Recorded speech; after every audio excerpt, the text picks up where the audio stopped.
Hi there everybody, it's Verity here from inkbutterfly.com. Thank you so much for joining me again today for another card making video, and we are continuing with the little in colour mini series showcasing all the colours. So we are going to be using Extraordinary Flora today. This is the only stamp set I've got left in the old style packaging, so we're going to use it today.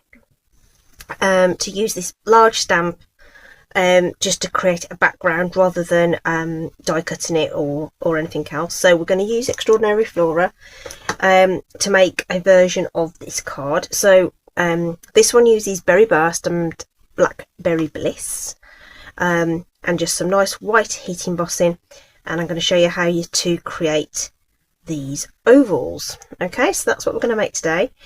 So we've already been through with Barely Blush, Crisp Cantaloupe and Golden Glow, and we're going to do Hydrangea Hue next. Okay, just working through them in alphabetical order. The Crafty Collaborations monochromatic hop that I do on a Friday is also starting to feature the new colours as well, so there are already some ideas with Barely Blush out there, and then I did do obviously the other two, so stick if you look out for that on Instagram on Fridays, you'll see even more ideas with these colours. So yeah, Hydrangea Hue is next up, which will leave us with Peaceful Pine for next time. Okay, so just to recap, these are now the magnetic ink pads, so they will snap shut, the lid will come completely away. If you flip it over, you can then keep it attached so you don't lose it. So it's really cool, and then they obviously they stack really nicely as well. Okay, so if you haven't got a storage solution, these are going to stack up, but they do fit in the Stampin' storage. They just stick out a little bit more than the classic pads, but nonetheless they do fit, and eventually there will be more colours introduced using this style of stamp case. They're also a felt pad rather than a foam pad now. Okay, so these apparently hold more ink. Hard to say now because they're so new, but certainly very juicy ink pads, really nice inks to work with. So I've shown you all of that, but we're not actually going to use the ink pad today. We're just going to use the cardstock, because we're just going to do some Versamark and heat embossing this time around. So so here's the cardstock. We're going to team it up with Night of Navy. Isn't that a beautiful combination? Okay. Just to compare it with other colours, just quickly, it's a much more sort of purpley blue, rather than something bright like Balmy Blue. This is Blueberry Bushel, again very bright sort of rich blue. This is Cloud Cover, which is obviously very grey. And then I put on here Misty Moonlight, which again is a sort of muted blue, but again very different to the Hydrangea. So it's a really unique colour. So actually, do you know what I'm going to do? I'm just going to quickly grab Highland Heather, just as a comparison against where did I put that little stamp? I've got a little stamp with a flower on it somewhere that I've been doing these samples in, and for the life of me I don't know what I've done with it. No, don't know what I've done with it. So let's just grab this sentiment here and I'll just show you quickly. Okay, so, and that's Highland Heather. It's a bit harder to see with a non-solid stamp, but I haven't got one handy. So again, really different from the rest of the colours in the collection. Okay, I'm going to wipe that off before I forget that I've had coloured ink on that. Okay, so as I was saying then, so this is the cardstock, lovely. I'm going to team it with the Night of Navy. I'm using the two-tone cardstock to create the layers with that, and I'll show you how to make the oval. So that's the offcut that we're going to do our sentiment with, and this is the two-tone cardstock, so that's the dark side, that's the light side, and the dark side is a good match with the cardstock, and that's a really nice soft shade on the reverse. So it's going to be cool, this is. And of course there's the pearl paper that goes with this. I featured that with the Barely Blush example. So yeah, it's going to be really, really cool. Okay, so card base we can put to one side just for a moment, and I'm just going to show you quickly how we achieve the this oval look. So I'm going to bring in my base cutting mat, and I'm going to pop that through the machine with a normal die cut sandwich. The plate's not going to cut all the way to the end. I'm going to leave a little gap. Oh, I've forgotten to give you measurements. Do it before I forget. What did I cut this down to? It's 4 inches wide, because I always cut it to 4 inches because that's the most versatile way to use the 12 by 12 for my crafting. This has been cut down to 4 3/4 inches, and I think this was cut down to 5 inches. Yeah, 5 inches. Okay,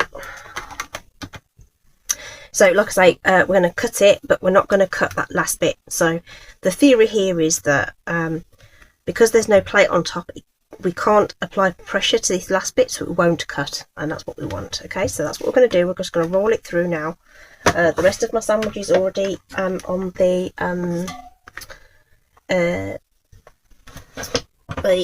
die cut machine, so we'll just roll that through. Oops.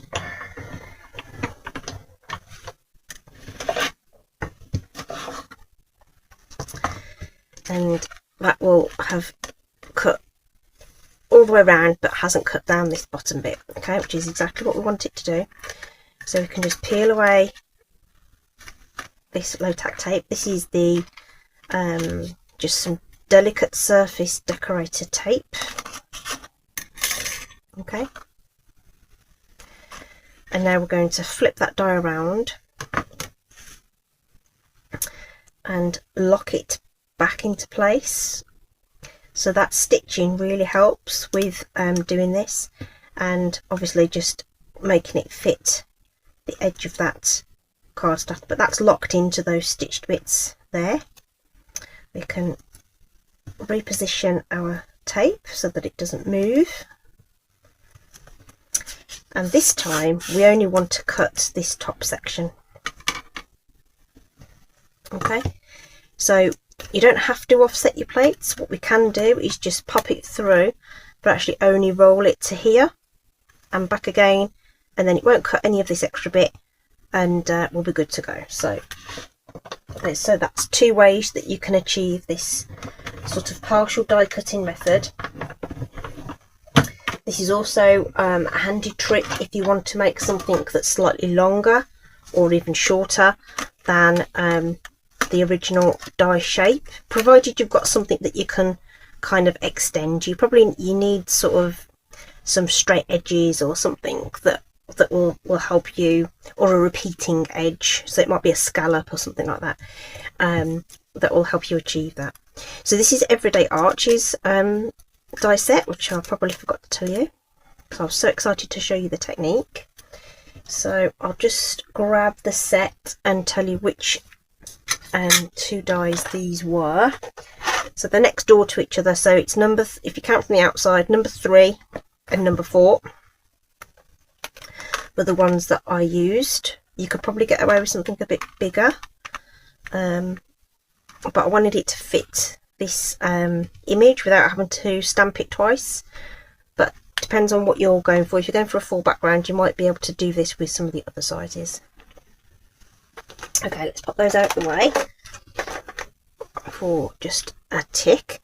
So those now should line up reasonably evenly Okay, so hopefully you can see there's like an 1/8 of an inch between those stitching and that Hydrangea Hue layer. Okay, so that's that bit. This is the bit we want to stamp on, and we also want to stamp our sentiment at the same time. Okay, so let's bring in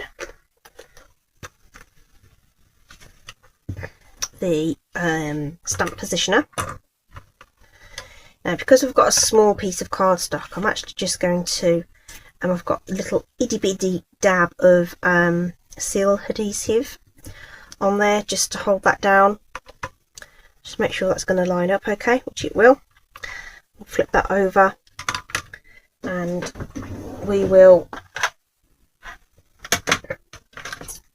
I didn't put any thingy on. I need anti-static on there, so we'll just pounce some of that on now.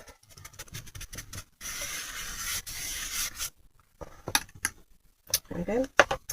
And oops, hopefully that didn't mark my paper. We're just going to pop on some Versamark ink onto this.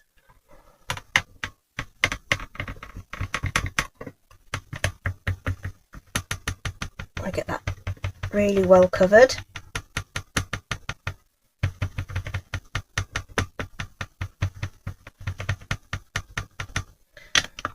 Hopefully it will do it.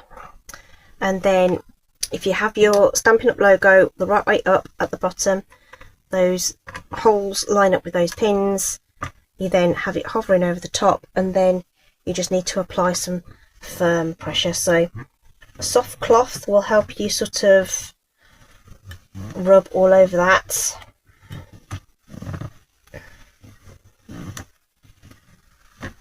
So you make sure you get lots of contact and transfer that image.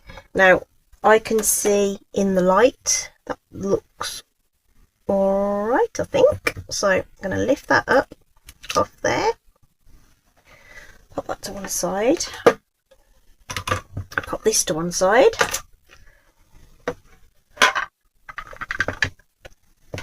and we'll get out our tray.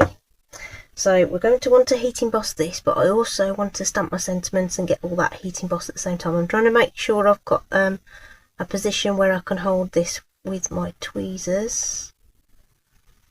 It's hard to see on this lighter cardstock.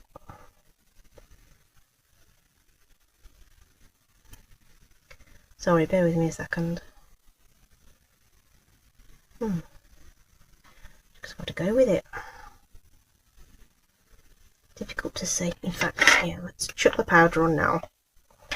Let's just see how that looks. Aha. Right, so that's helped reveal a point where I can hold on to this a little bit more.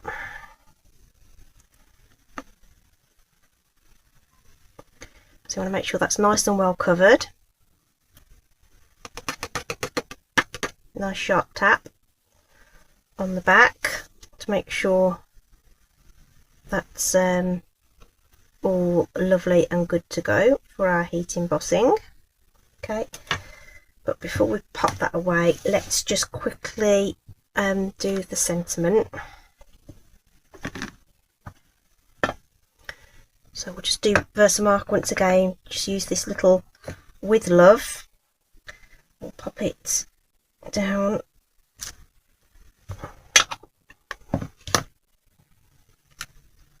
And this one's a little bigger, so I can hold on to that. Didn't anti-static it. See how that's stuck to the background a little bit, but some sharp flicks should get most of it away, and then just wipe away anything else that you don't want.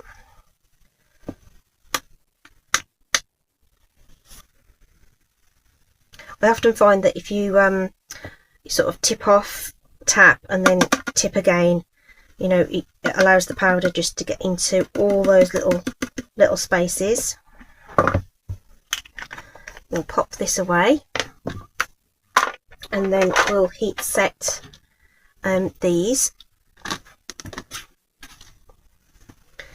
So we're going to heat up the embossing now. It's going to be a bit loud on the camera, so if you want to just mute it, or you can just enjoy the white noise. It's entirely up to you. And I'll be back when that melts.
There we go.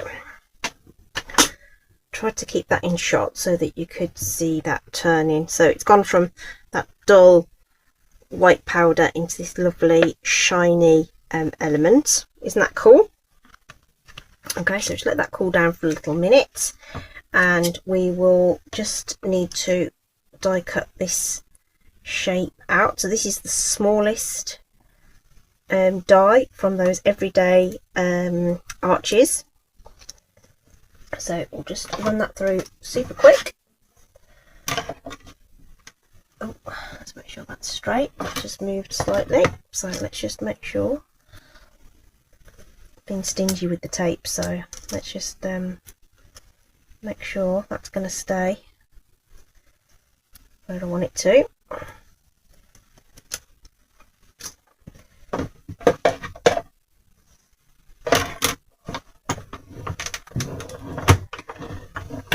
It takes a couple of turns to do that. With the smaller shapes, you can just sort of go as far as you need to and then back again, and you don't have to roll the plate all the way through. It saves a whole heap of time. Okay, so here we are. There's a lot of our elements done, really. So let's adhere these together.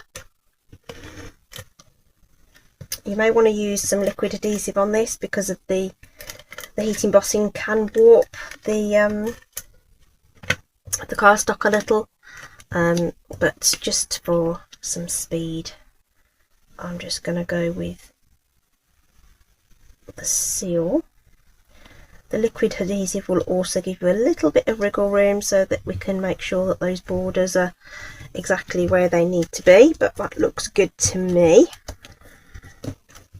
Okay.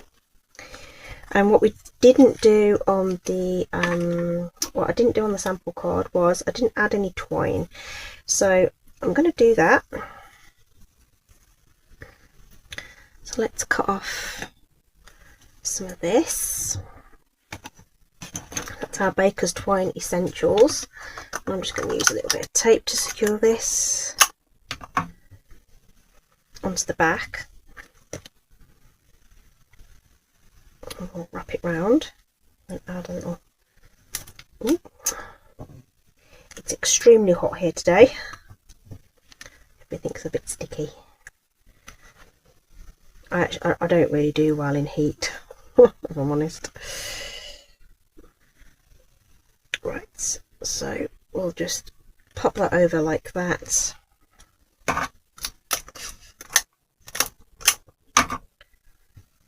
And make sure that's nice and tight. Secure that on the back. No one's going to see it, no one's going to know, we just use tape. So no need to use your nice crafty special glues, because no one's going to see it. So I'm going to grab some mini dimensionals now. Oh, those aren't mini dimensionals. Where are my mini dimensionals? Oh, got all these little sheets, and I don't think I've got any minis. Oh, there they are. Found them, found them, found them.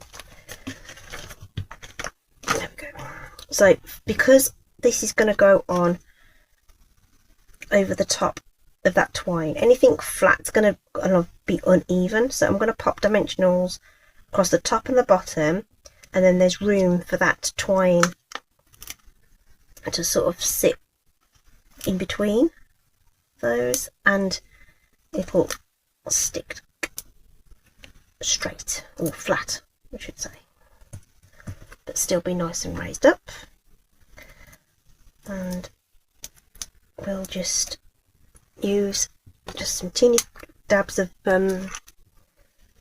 glue as well.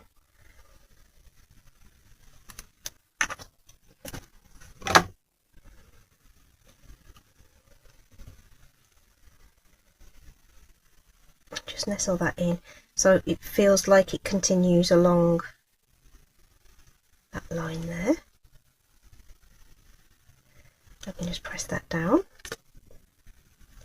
Yep, that's done what it needs to beautifully. Okay, so that's just going to take a minute to dry. I've already pre-tied a little teeny tiny bow. Look at that. So I'll pop that on in a moment. Okay, and then all we've got to do is tack this down now. So again, we'll just grab some seal.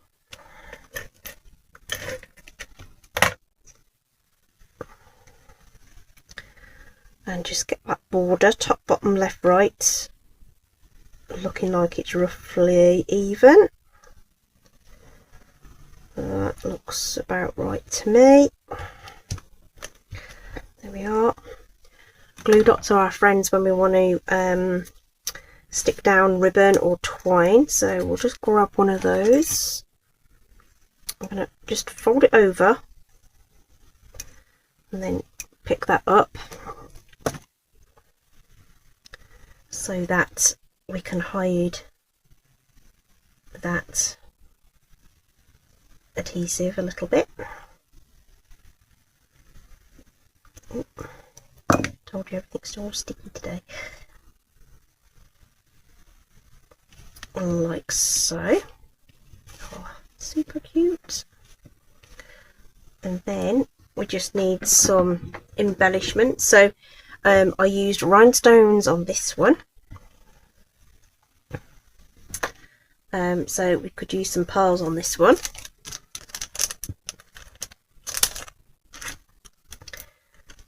There we go. And again, it's the rule of 3, so let's do